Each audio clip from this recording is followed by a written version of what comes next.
You are a scientist. I am a scientist. And everybody in this world who uses their brain, who have the capacity of observation, who are curious to know things around them, they all are born scientists. Hello everyone. Today's topic is Ever Evolving World of Science, which is chapter number 1 of Science, class 7. Here we are going to discuss that what is science. हमें ऐसा लगता है कि हमें जिनके बारे में पता होता है, जिनका नाम हम लेते हैं कि चलो ये साइंटिस्ट है, उस साइंटिस्ट ने ये डिस्कवर कर दिया, उस साइंटिस्ट ने ये बताया हमें, तो हम ये सोचते हैं कि वो साइंटिस्ट है. क्या आप साइंटिस्ट नहीं हैं? Everybody is a scientist. कैसे? Let's see that. What is science? Science is a systematic way of understanding natural world through observation, questioning, experimentation and reasoning. What is this? अगर हमें साइंस के बारे में कोई भी चीज़ जाननी है या साइंस क्या है ये जानना है, तो हमें सबसे पहले ये समझना पड़ेगा कि हमें सबसे पहले क्या होना पड़ेगा? क्यूरियस होना पड़ेगा. क्यूरियस मतलब क्या? That you have to be eager. Eager of what? Eager of knowing things. आपके अंदर ये होना चाहिए, the ability to understand, the ability to question.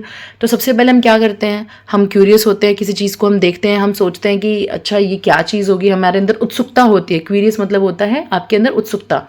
तो आप पहले तो ईगर हो गए, आप उत्सुक हो गए ये जानने के लिए कि ये क्या चीज़ है. फिर आपने ऑब्जर्व किया, फिर आपने एक्सपेरिमेंट किया, फिर उसके बाद आपने उसके रीजंस को ढूंढा कि किस तरीके से हुई होगी. एंड देन आप लगातार उसमें सवाल पूछते चले जाते हैं, और जितना ज़्यादा आप सवाल करते हैं उतना ज़्यादा आप उस चीज़ को समझने लग जाते हैं, क्योंकि you research on it.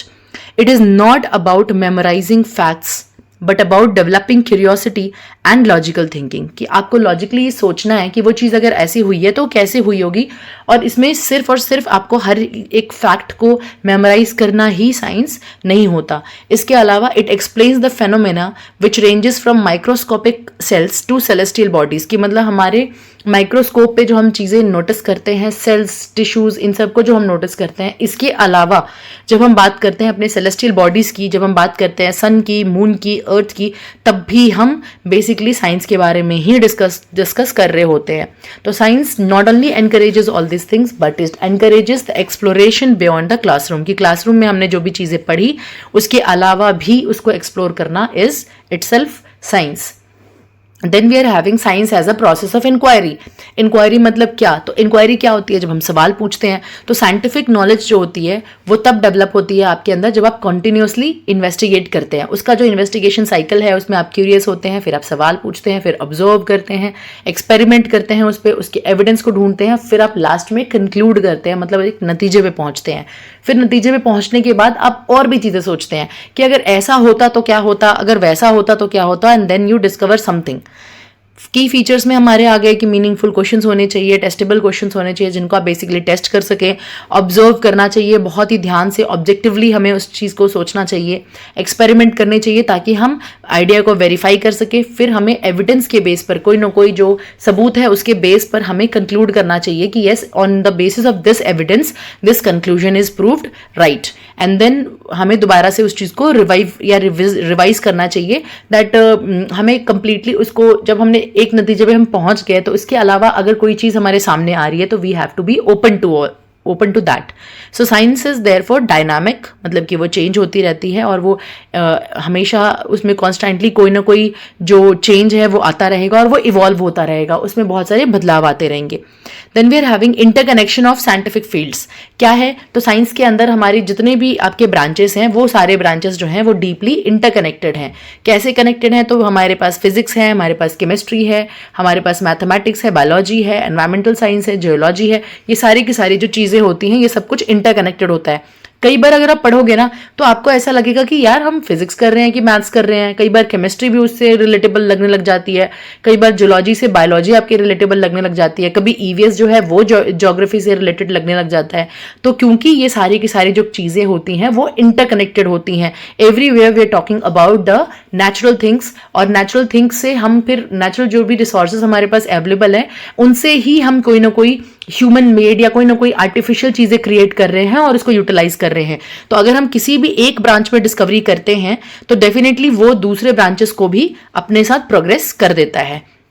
Materials क्या क्या है हमारे आसपास, तो हमारे आसपास जितनी भी चीजें हैं it is made up of materials with specific properties. इस प्रॉपर्टी को समझने के लिए हमें मटेरियल को क्लासिफाई करना पड़ेगा और उसके यूजेस को डिटरमाइन करना पड़ेगा। हमारे पास जैसे हैं कंडक्टर हैं, इंसुलेटर्स हैं, तो यहाँ पर आप जो भी इस पिक्चर में देख रहे हो इसके अकॉर्डिंग ये सारी वो चीजें हैं जो कि आपको हेल्प कर रही हैं इलेक्ट्रिसिटी को कंडक्ट करने में। तो जो भी चीज कंडक्टर्स वो सारी होंगी जो किसी भी चीज को, लाइट को, इलेक्ट्रिसिटी को, हीट को, इसको अपने थ्रू पास होने देती है तो वो कंडक्टर बन जाएगा, और जो नहीं होने देती दैट इज इंसुलेटर। तो अगर हमें कोई इलेक्ट्रिक शॉक लग रहा है या कुछ भी लग रहा है तो लकड़ी की चीज है ये, यहाँ पर और भी चीजें जो रखी हुई है, टॉवल हो गए, ये सब चीजें, इनमें इलेक्ट्रिक करंट पास नहीं होता, और इस जगह पे जितनी भी चीजें हैं इन सब में आपका जो इलेक्ट्रिक करंट है वो पास हो जाता है। तो सिंपल सर्किट जो हम बैटरी जिसमें यूज कर रहे हैं, वायर यूज करके, बल्ब यूज करके हम बेसिकली आइडेंटिफाई कर सकते हैं कि कौन से जो ऑब्जेक्ट्स हैं वो कंडक्टर हैं, जो मतलब कि अपने आप में से लाइट, हीट, इलेक्ट्रिसिटी इन सबको पास होने दे रहे हैं,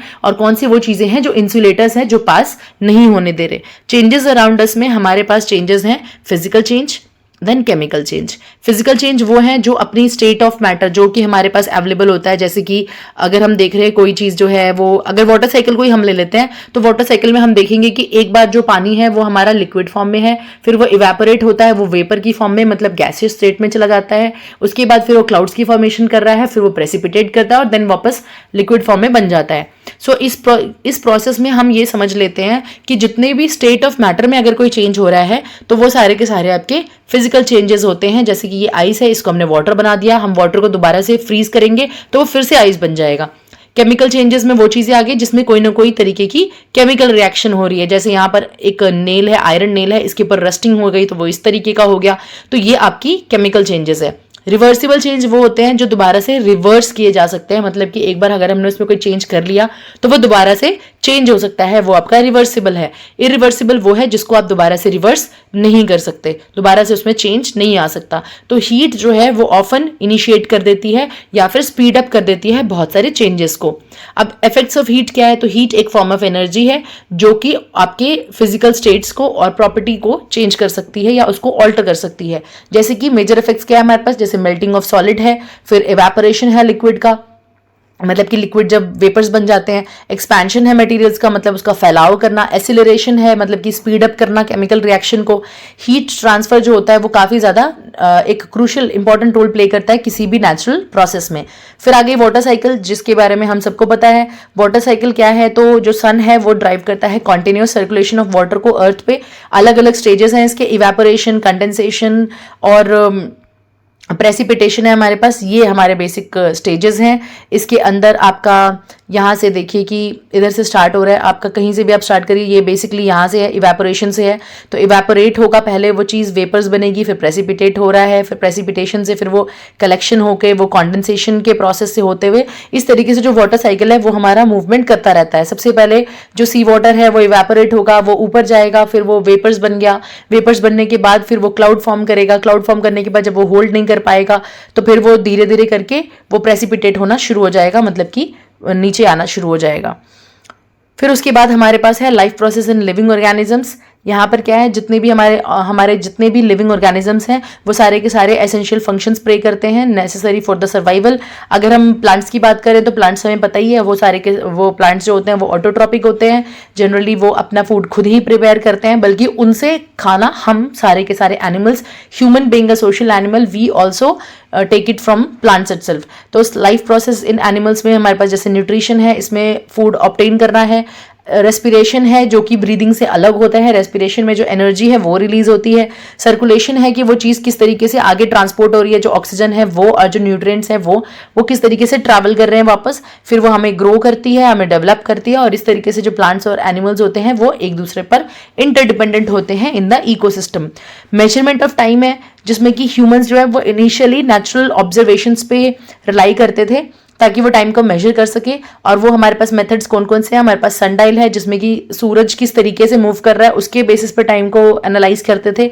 आर ग्लास है जिसमें कि जो सैंड भरी होती है एक तरफ, वो दूसरी तरफ कितनी देर में फ्लो करेगी। फिर एनालॉग क्लॉक तो हम यूज कर ही रहे हैं। उसके बाद हमारे पास कैलेंडर है, फिर डिजिटल क्लॉक है, ये तो आजकल हमारे घरों में अवेलेबल होता है, और स्टॉप वॉच है। इन सब से हम बेसिकली टाइम को मेजर करते हैं।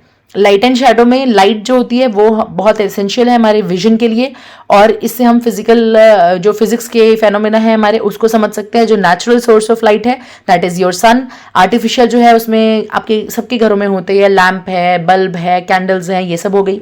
शेडो कैसे फॉर्म होगा? तो शेडो आपका एक ओपेक ऑब्जेक्ट होता है जो कि आपकी लाइट की पाथ को ब्लॉक कर देता है। जो साइज और डायरेक्शन होती है वो डिपेंड करती है कि पोजीशन ऑफ लाइट सोर्स कहाँ है। मतलब कि अगर हम लाइट जल रही है और अंधेरा है चारों तरफ, अगर दिन में जल रही है तो कुछ नहीं है, लेकिन अगर हम रात के टाइम पर जैसे करते हैं तो उसमें हमारी जो शेडो होती है, अगर हल्की सी भी लाइट कहीं से आ रही हो तो जो हमारी शेडो होती है बहुत ही ज़्यादा स्ट्रॉन्ग नज़र आती है। तो शेडो जो है shadows were historically use for navigation and time measurement, कि शैडो को ही यूज करके ये कहीं पे भी नेविगेट करते थे और टाइम मेजर करते थे। मोशंस ऑफ अर्थ और मून में क्या है? इसके अंदर जो अर्थ की रोटेशन है, रोटेशन मतलब जो अपने एक्सिस पे करता है, ये अगर हमारा अर्थ है तो जो इसकी ये एक्सिस है, इस एक्सिस पे जो ये मूवमेंट करता है दैट इज योर रोटेशन। तो रोटेशन से क्या पता लगता है कि दिन है कि रात। जो रेवोल्यूशन है उससे जो अराउंड द सन करता है वो, उससे क्या होता है, उससे सीजन्स चेंज हो जाते हैं। अभी समर है, फिर विंटर, फिर आपके समर के बाद आपके अलग सीजन आ जाएंगे, फिर धीरे धीरे चेंज होते होते उसमें हर तरीके के जो हमारे 4 मेजर सीजन्स हैं वो सारे के सारे उसमें आएंगे। समर, विंटर, ऑटम, स्प्रिंग, ये सब कुछ आएगा। सोलर एक्लिप्स है। एक्लिप्स क्या होता है? ग्रहण। तो सोलर एक्लिप्स है तो मतलब क्या है कि जो मून है वो सनलाइट को अर्थ तक पहुंचने से रोक रहा है, क्योंकि सूर्य ग्रहण मतलब सूरज हमें नहीं दिखेगा। लूनर एक्लिप्स है तो इसके अंदर क्या है? अर्थ जो है वो सनलाइट को मून तक पहुंचने से रोक रहा है। फिर ये जो अलाइनमेंट होती है हमारे सारे के सारे सेलेस्टियल बॉडीज की, जिसमें कि आपके सारे के सारे प्लैनेट्स आ जाते हैं और ये सब कुछ आ जाता है, वो बेसिकली आपको एक्लिप्स जो अलाइनमेंट होती है इनकी कि वो किस पोजीशन में है, इसी पोजीशन से डिसाइड होता है कि जो आपका एक्लिप्स है वो किस तरीके का होगा, सोलर होगा या लूनर होगा। Thank you for today.